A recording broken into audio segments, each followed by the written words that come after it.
many levels. Yeah. Levels to the shit. Yes.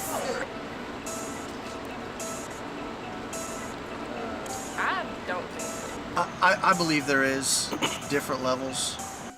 You said levels? No, I don't think that one is greater than the other.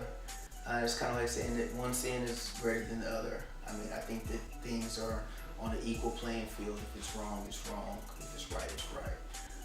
But obviously, some levels of harassment are taken more seriously, especially in the eyes of the law. Street harassment is when either male or female is being harassed in a public setting by either being yelled at or being said bad things to. I would say somebody's just constantly getting on your nerves all the time. It's up to that thing. Like when you're walking down the street and like somebody calls out to you, they could call you, not usually by your name because they probably don't know you. Or like you're walking and they honk at you, or they stop the car completely and just kind of like yell at you, be like, hey, come here, hey, Ma, come here. It's like, I mean, there's different types of street harassment, you know what I'm saying? A brother could be walking down the street, you know what I'm saying? You know what I'm saying? Somebody grilling you. Walking down the street and random people harass you or speak to you unfriendly, or You might see a shorty, you know what I'm saying, walking all stank or something, you know what I'm saying? Or just looking good, you know what I'm saying? And they, you know, doing something like, skew, or, you know what I'm saying? Something, you know what I'm saying? Or, you know what I'm saying, shorty in a red dress, you know what I'm saying? I mean, I don't know if that's harassment or not, but, you know. I would define street harassment in a multitude of ways. I think that there's a physical aspect to it as it relates to harassment, and there's a verbal aspect to it, and there's also a mental aspect to it as well. When I think of street harassment, just thinking back, I always think of a male gawking and making explicit advances towards females, whether it's whistling, the infamous, you know, some people may not consider that harassment, but if an individual doesn't want to be approached in that type of light, then that's just what it is. This is all part of a larger pattern of the mistreatment and lack of respect for women that exist in American society.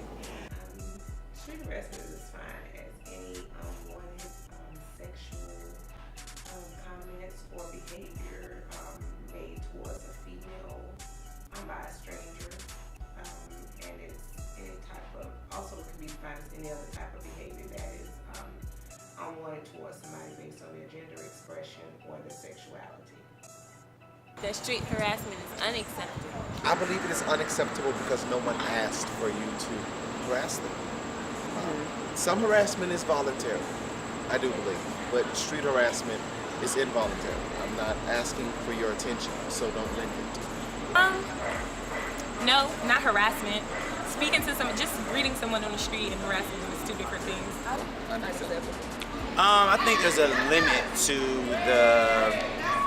it's a habitual line. Yes, there's a line that you shouldn't step. For instance, I grew up in Tennessee, in a small country town, and there was some white kids every single day, they were older, that would pick on the black kids when we were walking home from football practice or after school. And you'll be called the N-word all the time, or rocks be thrown to you. So mentally for us, we were sometimes scared to walk home thinking that these individuals, we already knew they were going to be there. So we were predisposed to this prior, just by being in that specific culture in which you had the haves and the have-nots, the white side of town, the black side of town. So it goes even deeper when there's a physical aspect to it and a verbal aspect to it in which someone's harassing you on a daily basis or whenever they have the opportunity to. So mentally, as a child, 9, 10 years old, there's this fear that's stricken inside of you already.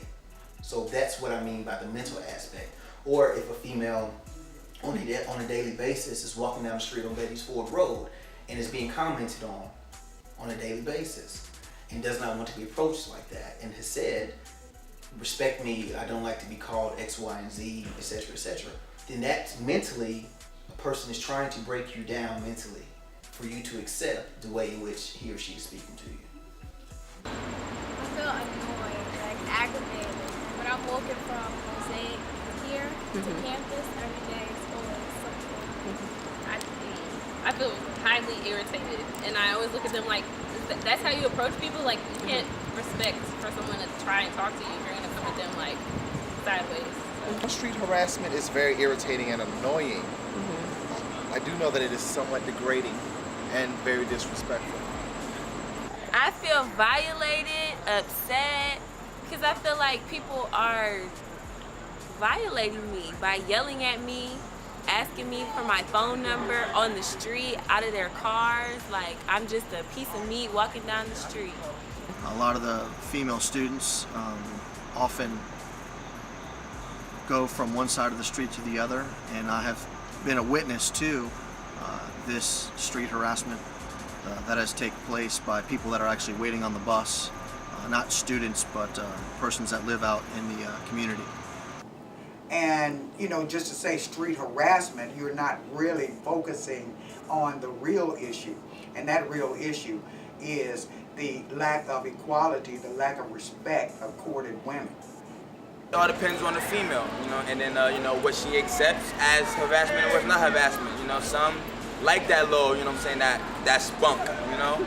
And some like that proper, you know, to be properly addressed. Exactly. Yes, I was walking down the street one day, and I was just trying to get to my destination. This man stopped in a car and drove and followed me slowly for about 10 minutes, just saying all types of things. Can I get my number? Where I'm going? Can he come?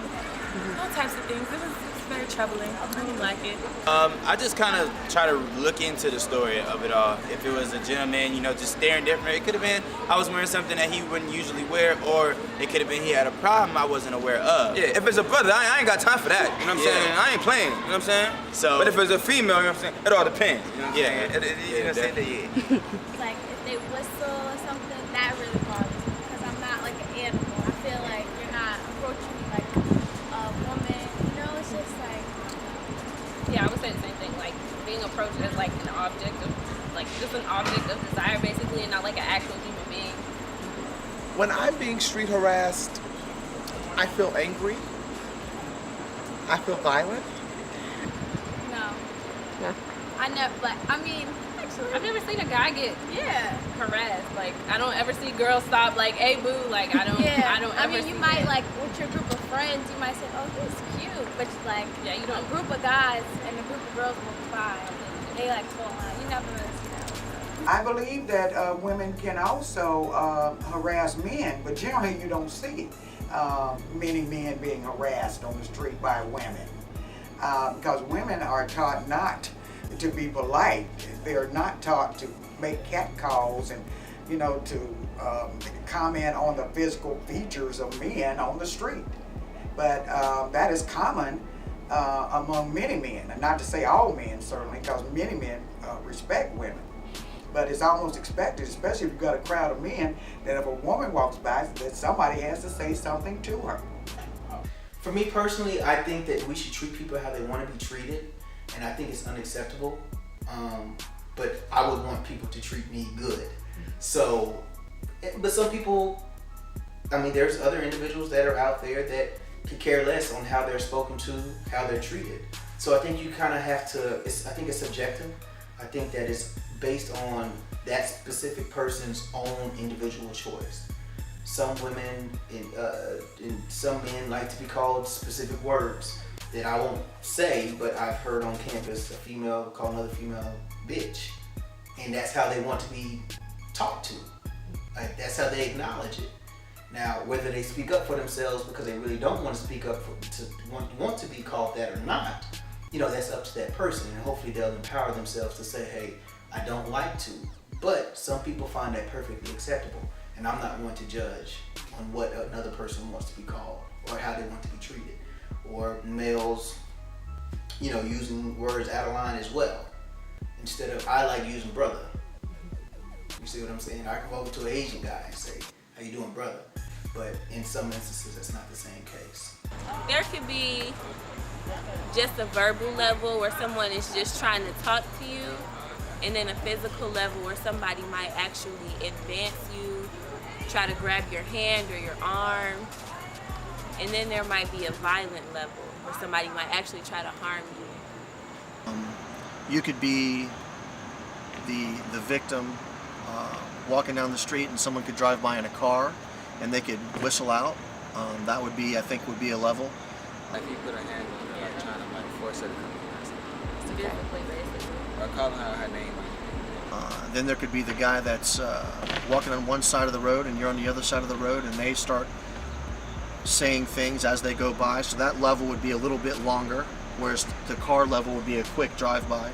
That would be a little bit longer. Or the person that's behind you following you for as far as you're going. I think that would be another level. Honking the call, that's the first. Then a honking like, come here, and then like a full stop the car. Yeah. Like and roll then, down the window, like, hey girl, come here, I'm trying to get your number. Right. And then when they get mad. And then when they get mad, that's like the top like level. five. Then you're like, I didn't even do anything to you. You liked me at first, and now I'm like the B word, you know?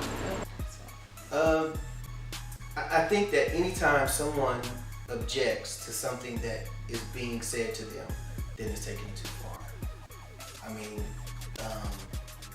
harassment, when you look at stalking, when you look at different name calling, when you look at all these different scenarios, if a person does not want these types of advances on him or her, then they should have the respect that given to them that those things are not called. That's a lot of things when you look at society nowadays, people's opinions and thoughtfulness of others is not being respected nor seen. So therefore, you know, it's kind of difficult to kind of do a label on what is and what's more extreme and what's not. I believe that the second someone says no, or they voice that they do not want to be treated such a way, then that's going overboard. I think it comes from being raised in a patriarchal society, and a patriarchal society is one where men dominate. And in that kind of society, women don't receive the respect that they deserve. And out here, I keep talking about this issue of respect, right? I wouldn't necessarily say people need to be arrested for street harassment, but at the same time, it needs to be something put in place that stops street harassment. Or, I don't know, it's kind of hard to say because, I mean, how can you really monitor street harassment? I think you should call police. That's a very interesting question, because there's like nothing that a person can actually do as far as law enforcement wise for you just walking down the street. Usually you don't see the person. It depends. Like, Yeah, you never see them again. Usually Yeah. it's kind of like, so I think a prevention could be guys should be more educated on something, because you don't usually like see the person after. So to prevent it, I think more males should be like aware that females don't really like that. But say sometimes you just gotta take your losses, and if you try to win and go big, and the person's not with it, you gotta take that loss of calling police or get that off me or something, you know. And sometimes people aren't really used to being turned down, or people aren't used to being harassed. So when you're being harassed, then it's just like okay, what do I do? And then you're kind of just at their will to the consequence. I think there's a time and place for everything, but safety has to be first. And as much as sometimes we like to express ourselves, sometimes there has to be limits based on our environment that's around us. It's probably best to just simply ignore harassment and, you know, just walk quickly past. But if there is, I mean, because people have freedom of speech, you know, you can stop people from saying what they want to say. But if there's any kind of move made to touch someone, that's the point where intervention should occur. Go in pairs. Never leave your friend behind. Go in pairs. Have mace. Do not just allow a person to say certain things to you, and empower yourself as well as your friends by saying, I do not want to be treated that way, or do not talk to me that way. And initially try to do it in a non-abrasive way, because you never know what could be a trigger for another person to get even more volatile or harass you even further. But it is important that we empower ourselves to say, I will not stand for X, Y, and Z. I think that women have been one of the most oppressed individuals in society as it relates to gender roles, as it relates to being able to vote, as it relates to being able to move up the ladder in jobs, And I think it's a good space in this country right now where women are becoming more CEOs, moving up in military ranks even more, seeing them more politically. So I think that the tide is turning just a little bit, but those are women who've empowered themselves.